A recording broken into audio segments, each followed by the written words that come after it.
എങ്ങനെയാണ് ആറ്റിങ്ങൽ വി മുരളീധരൻ എത്ര വോട്ട് പിടിച്ചത്, ശോഭ എങ്ങനെയാണ് എത്ര വോട്ട് പിടിച്ചത്. അപ്പോൾ ആ വോട്ടിൻ്റെ ശതമാനം നല്ലോണം ജനങ്ങൾ ബി ജെ പിയിലേക്ക് വരുന്നുണ്ട് ഇപ്പോൾ.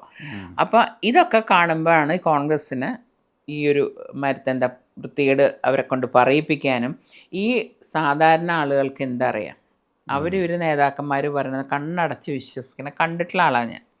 ഈ ഇപ്പോൾ ഗൾഫിലേക്കൊക്കെ നമ്മുടെ ഒരു നേതാവ് വന്നാൽ അവരുടെയൊക്കെ ഒരു സന്തോഷം, അവരെന്തോ ഒരു ദൈവത്തിനെ കാണുന്ന മാതിരിയൊക്കെ അവർ. അപ്പോൾ അവർ പറയണത് അവർ വിശ്വസിക്കും. ബാക്കി എന്താണ് സത്യം എന്ന് പോലും അവർ ആലോചിക്കണില്ല. ഈ സാധാരണക്കാരുടെ തെറ്റിദ്ധാരണ പറ്റി പറഞ്ഞപ്പോൾ ചോദിച്ചോട്ടെ, മാമിനാണ് ഏറ്റവും അധികം തെറ്റിദ്ധരിക്കപ്പെട്ടിട്ടുണ്ട്.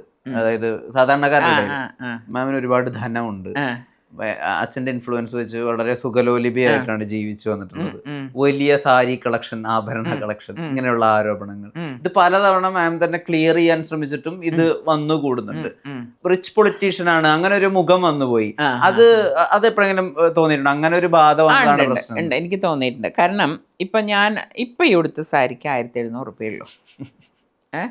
ഞാൻ ഉടുക്കുന്ന പല സാരികളും 1000-ന്. പക്ഷെ എനിക്ക് നല്ല സെലക്ട് ചെയ്യാനുള്ള കഴിവുണ്ട്. പിന്നെ ഗോൾഡ് ഞാൻ ഇടുകയില്ല. എൻ്റെ ദേഹത്ത് നിങ്ങൾ കണ്ട ഏതെങ്കിലും, എൻ്റെ ഈ വള പോലും ഗോൾഡല്ല, ഈ മാല മുത്തുമാല അല്ല, ഇത് ഗോൾഡല്ല. എൻ്റെ ആകെയുള്ളത് ഗുരുവായൂരപ്പൻ്റെ ഒരു മോതിരം, ഇത് മാത്രമാണ് ഗോൾഡ്.